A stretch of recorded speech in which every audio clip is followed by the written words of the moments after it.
come to the semiotics of cinema. Quick recap, what is paradigmatic connotation?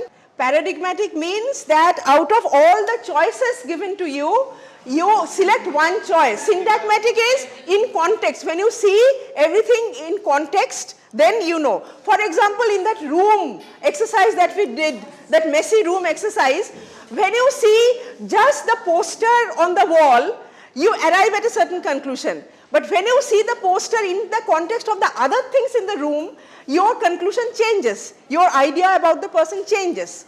Understood? So, seeing any sign in context with the other signs changes our perception, and that is the syntagmatic connotation. And when we are seeing that particular sign just by itself, that particular sign has been chosen in this thing to other signs, then say for example Nelson Mandela's poster in that room. Okay. Now, instead of Nelson Mandela's poster, it could have been Mickey Mouse's poster, it could have been Che Guevara's poster, it could have been Michael Jackson's poster, but it is Nelson Mandela's poster. So, that says something about the boy. So, that is a paradigmatic connotation. Like out of all the possibilities of posters, he has chosen one poster. Okay. But when you see the Nelson Mandela poster and when you see this gramophone records scattered here and there and the books and the easel and the bicycle, you conclude something more about the person. That is a syntagmatic connotation. That you see the Nelson Mandela poster in the entire room along with the other things, in context of the other things. So, that is a syntagmatic connotation. Okay. So, graphically paradigmatic is the vertical axis, syntagmatic is the horizontal axis. Okay. So, with that now we come to the semiotics of the moving image, which one moving image I just showed you to introduce you to this. Now, making a film, when you are making a film, you are actually trying to tell a story or communicate something in the audiovisual language. Okay? And when you are talking to somebody, then you are using a language. Okay. Now, how are the two different? Can you tell me, you all have made films, you all have had experience of making films, okay? And you all talk to each other all the time, right? Okay. So, how is talking and communicating through talk different from communicating through moving images? How are the two different? Yes? Like you said yesterday, when we talk, the other person has to know that language. Absolutely, absolutely. Cinema, she or she can just see it and without knowing that, she doesn't have to know that language in that way. She doesn't have to know films in that way, you can just see a film and understand. One very important thing that when you are communicating through a movie, then you don't have to take for granted that person knows the language, particularly if the movie doesn't have any spoken word. Okay, the images will have their own meaning and it will mean something to somebody definitely. So, that's because the signifier and signified are very close to each other. The signifier very closely resembles the signified. So, that's why you don't have to learn the language of cinema. See, when you are making a movie, supposing you are taking a shot, okay, you are taking a shot of this classroom that I am teaching. Alright. Now, they have made a certain decision that they are going to place the cameras in a particular way to capture the process of teaching from a particular angle. But these are not the only ways the cameras could have been kept. The cameras could have been kept anywhere, even that is a camera which is recording what is going on in the classroom, isn't it? So, cameras could have been placed anyway, any place. So, when you are making a film and taking a decision that how to take the shot, or at the editing table you are taking a decision where exactly to cut and where exactly to join the two shots, you are reinventing the language. When you are speaking, you have a set vocabulary and you have to work within that vocabulary. Okay? Sometimes when we are talking English, we bring in Hindi vocabulary, but still it is limited. Whereas when you are making a film, the possibilities are infinite. How you take a shot, how you join two shots, the possibilities are absolutely infinite. So, every time you are making a film or even taking a shot, you are actually reinventing the language of cinema. Every filmmaker is enriching the language of cinema in his own way, every filmmaker. Okay? So, that is the beauty of cinema, that when you are communicating through these moving images, you are reinventing the language because there is no set vocabulary that you have to work within. Okay, there are certain conventions that are strongly followed, but then you can always break the conventions. Nobody will take you that, why have you taken the shot this way? It's your choice. Understood? So you are reinventing the language of cinema every time you are making a film. Okay, so that is something very important, and that is what all filmmakers have to be proud of, and also it's a great responsibility that you are adding actually to the language of cinema in the process of making a film. Okay. So these are two very interesting quotes, that it is not because the cinema is language that it can tell such fine stories, but rather it has become a language because it has told such fine stories. Okay, that means cinema has become a language because so many films have been made. Okay, that's how the language of cinema has evolved. Okay, and it's a meta language, anybody can understand it, you don't have to understand the language, know the language. And the filmmaker has practically infinite choice from the paradigmatic axis. A particular shot you can take in many ways. Okay, there are so many ways you can take the shot. And we discussed an example of this last time in the last class. To discuss one more example, say the students, this Sukhbinder comes and announces something, and then the students, there is an exodus of students from the class. This is an action that happened just now. Okay. So you can shoot this action in so many ways. You can shoot the whole thing in one shot. The camera can follow Sukhbinder, be focused on Sukhbinder all the time, and then at one point of time just pan to the students. Okay, the whole thing can be taken in one shot. Or you can break it up. The first you show the students, and in the background Sukhbinder is entering. Okay, then the camera goes that side, Sukhbinder makes an announcement, then again the camera faces the students. So you can break up the action in 3-4 shots. Okay, then to show the exodus of the students, you can focus on their feet, that so many students are walking out, right? So there are so many infinite possibilities. The more you think, the more possibilities will emerge.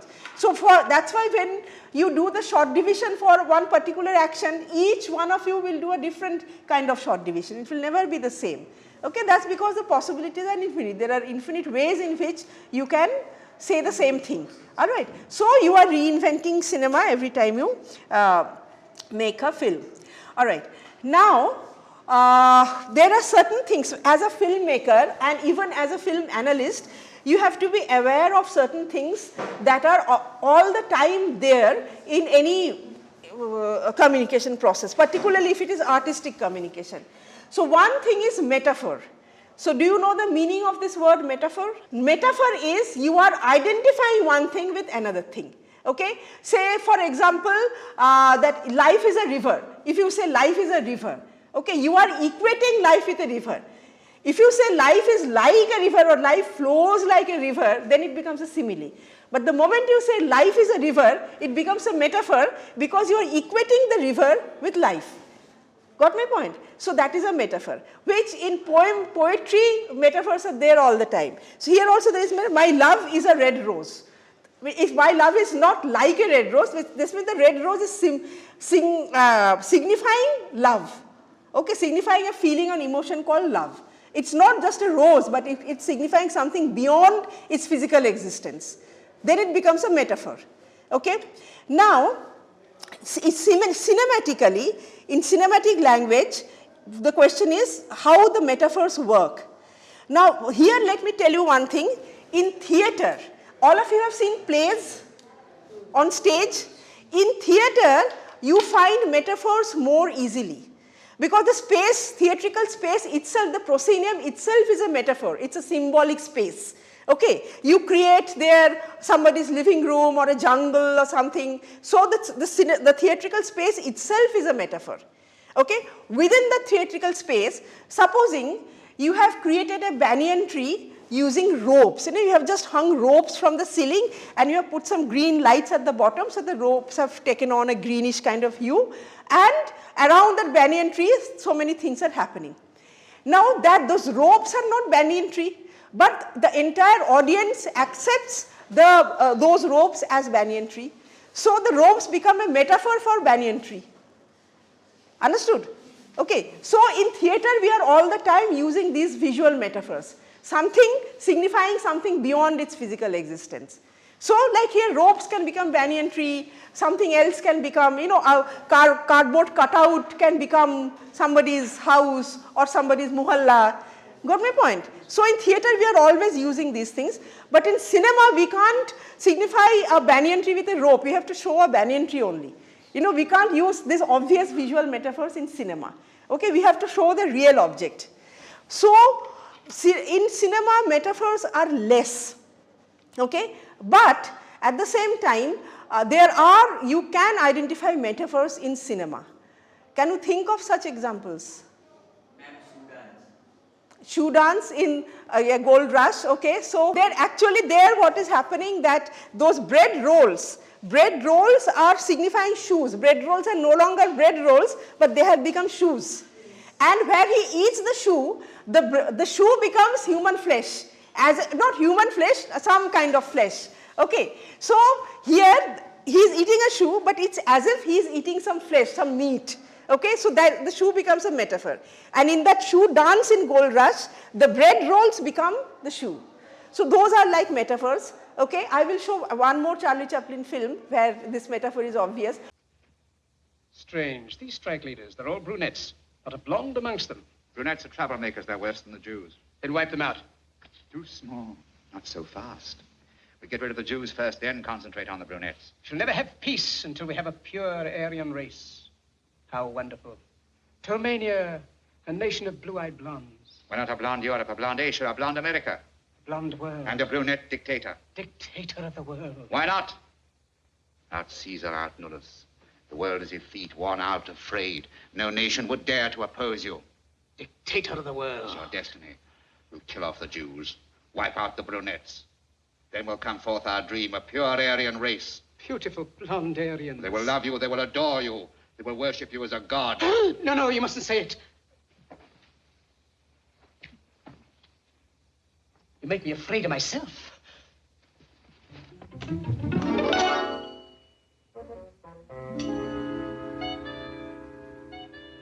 Yes, dictator of the world.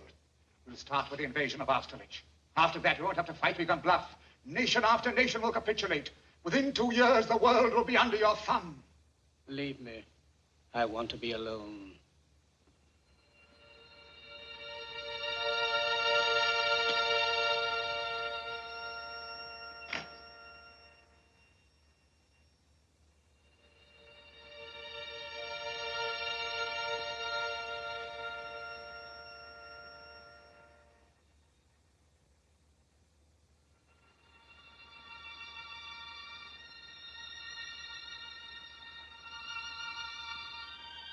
Out Caesar, out Nullus, Emperor of the world. My word.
a metaphor here in this scene?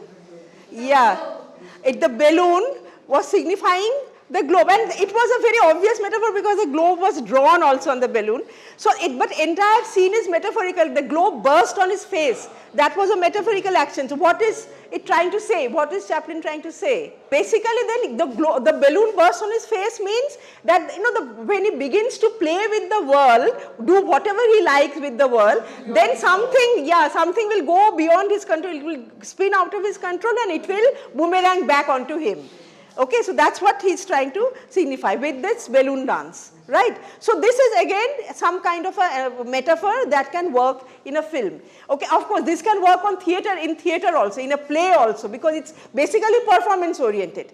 Okay, the same thing you can do on stage also, not necessarily always in a film. So it can be on stage as well as in a film. It's a metaphor that can work. Okay, so metaphor is something that is a part of cinematic as well as theatrical expression, any kind of literary expression including cinema.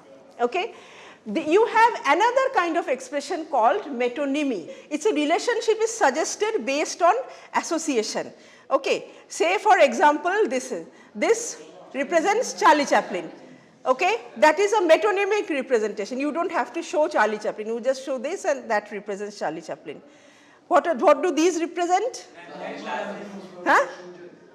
Gandhi and the other one? I thought Sherlock Holmes. Oh, you mean the glass can be Harry Potter also? Acha, okay, it's more Harry Potterish rather than Gandhi. Okay. Which one?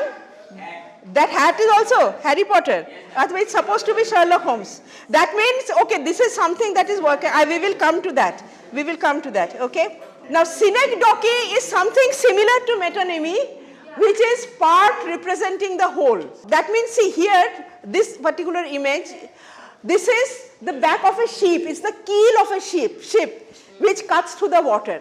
You don't show the entire ship. You just show the keel of a ship, and that signifies the entire ship is there. Okay. Similarly, the crown is there. That means the crown is signifying monarchy. Okay. It is the Queen of England's crown. Okay. So it's signifying monarchy. So part representing whole, and that is something that happens all the time in cinema, because when you are showing close up of somebody's face, you are not showing the full figure. So that means the person is there. You are just showing the close up, or you are just showing his hand. That means the person is there. Okay, part representing the whole. And what Sehal said, that to show intimacy, you just show close-up of hands clasping. So that's not metaphor, that's metonymy. Okay, instead of showing them kissing or whatever, then you just show their hands clasping. So that's metonymy, part representing the whole. So cinema actually is a medium more of metonymy than metaphor. Okay, you do find metaphors in cinema, but metonymy in cinema, part representing the whole, is happening in cinema all the time. Okay, so that's something we have to be conscious about. Okay, then the other thing is intertextuality. Okay, another example, something very similar to what you just saw.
is intertextuality? Mockery, satire, definitely that is one form of intertextuality, that there is one text and you make a parody.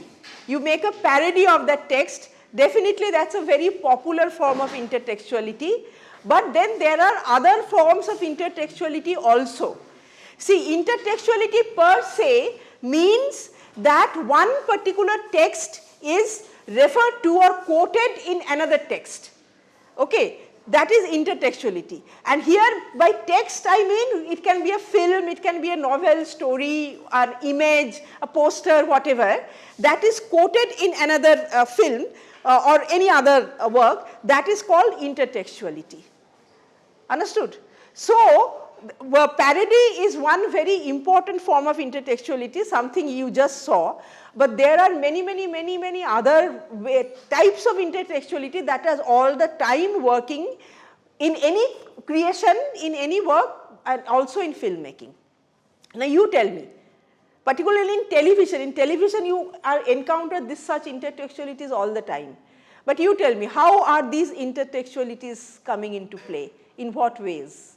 Think a little. Adaptation is a kind of intertextuality that Devdas, you know, Devdas original novel is there, you adapt it into films, okay. So that definitely is a form of intertextuality, adapting a novel into cinema. In a new movie, you see a clipping of an old movie or a remake of an old movie, or all these remixes and remakes of the songs that happen, that is a form of intertextuality. You know, the remakes that are happening, that is definitely a form of intertextuality. Then you see the recurrence of one particular character type in film after film. Say for example Ram, in Ramayana mein Ram. The Ram is what? He is the elder brother, eldest of the 4 brothers, okay, he is responsible, he takes, he is sacrificing, so on his father's word he goes for Vanvas. So Ram has certain characteristics. Now you in film after film, in Hindi films, also in Bengali films, you encounter that Ram-like character. Okay, so that is again an intertextuality, that a particular character type is repeated in film after film. Say the vamp character, the character of played by Helen in the older Hindi films, the character played by Helen, the vamp character. That is recurring in film after film, very similar character. Okay, so that's an intertextuality. Okay, that's a very strong form of intertextuality. You may see the plots also being repeated, the basic plot line of the story being repeated in film after film. Okay, again that is an intertextuality. All right. Then another form of intertextuality is when, say, Amitabh Bachchan is endorsing Reed and Taylor suiting. Okay, that is again another form of intertextuality, because you are borrowing a star persona to promote a product. Okay, so again that is another form of intertextuality. So particularly in television, you are watching a Amitabh Bachchan film, okay, and there is a commercial break, and in the commercial break there is an ad where Amitabh Bachchan is promoting Reed and Taylor suiting. So that becomes an intertextuality. Okay, that Sachin Tendulkar promoting that Visa card, MasterCard. Okay, so again that is an intertextuality. Okay, so like that, there are very few works of art. I mean, nothing can be originally original. You are always getting inspiration from the earlier works, because you are reading, you are watching films, you are talking to people, so you are absorbing that. It is going into your bloodstream, and when you are creating yourself, these things come out, consciously or subconsciously, these things come out. Now, certain intertextualities, like these parodies, are very consciously constructed. Certain intertextualities are more subconscious, like when you are borrowing character types or when you are borrowing plots, okay, from other films, then that is more of a subconscious intertextuality, because you have grown up watching that kind of character. You have heard Ramayana so many times that, Ram-like character or Sita-like character, subconsciously you can create those characters. Understood? So intertextuality is something that is there in cinema, and as a film analyst, when you are analyzing a film text, you should be able to identify these intertextualities. Sometimes in the name also there is intertextuality. You are referring to another film like the Sholay ka wo tha, Ram Gopal Verma ka Aag. Now why was it called Aag? Because Sholay means embers. The word Sholay means embers, okay. So instead of calling it Sholay 2, he called it Aag. Okay, so that way in the name also there is intertextuality. You take reference to other films. In advertisements, when one particular brand is making fun of a competing brand, okay, then again there is an particularly the cola war. Okay, that there is intertextuality there also, deliberately making fun of the competing brand. Okay, so that way intertextuality is very much a part of this cinematic creative expression, and you don't have to be ashamed of it. And if it is a conscious, deliberate intertextuality, then all the better. Then it's a greater fun to work with the intertextuality. This is again something that you encounter in any work, in any creation, also in cinema, which is the binary polar or the opposites. Okay, there is always a tension between two very opposite traits.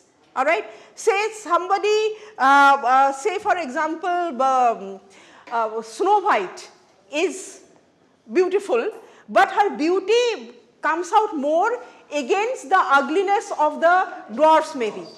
Got my point? So there is, in these fairy tales you will see always this binary opposites.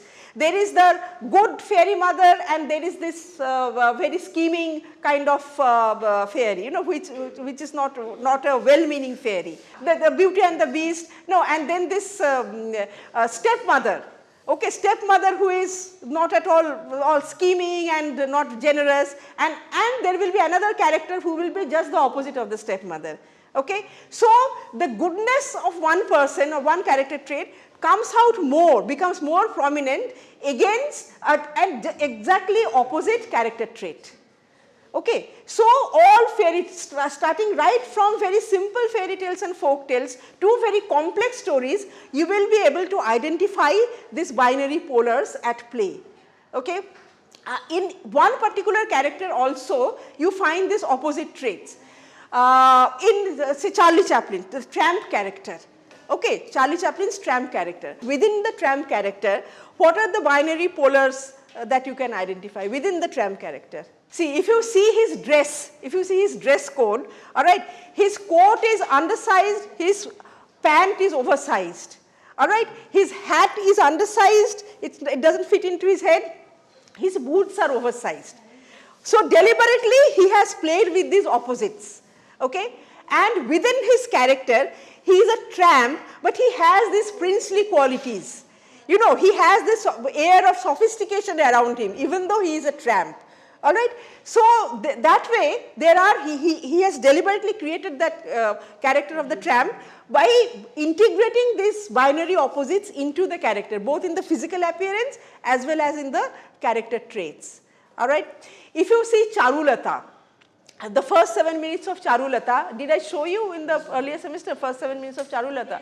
Yeah, the Charu's character, on one hand she is sophisticated and poised, on the other hand she is very restless.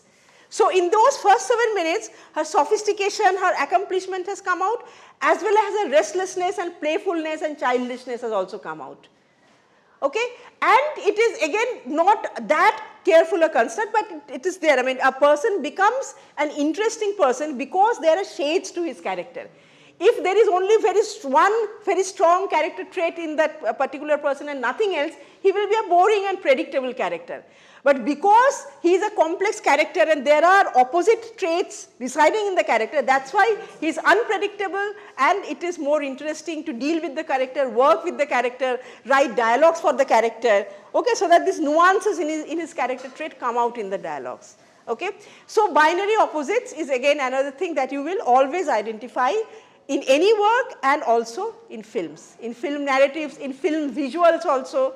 Okay, visually as well as in the narrative content, these binary opposites will be there. All right. So these were then some of the basic things about semiotics.